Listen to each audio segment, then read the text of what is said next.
अजगर समजू नका मित्रांनो, खूप विषारी साप आहे. चावल्यानंतर आपल्या शरीरातील मांसपेशी सडवण्याचं काम या सापाचं विष करत असते. नमस्कार मित्रांनो, सर्वांचं आपल्या युट्यूब चॅनलमध्ये स्वागत आहे. आज आपण लोणार फाट्यावर आले भास्कर मापारी यांच्या इथे नाही जात कुठे राहू द्या. बॅटरी साईड कर थोडी दिसते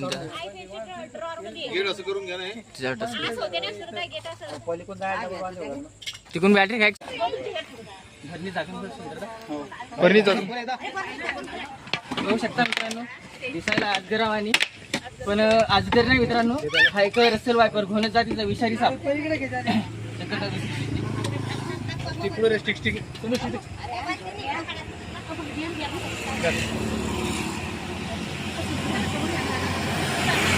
नावाचे विष असते मित्रांनो. तो चावल्यानंतर आपल्या नर्वस सिस्टमवर अटॅक करतो हा साप.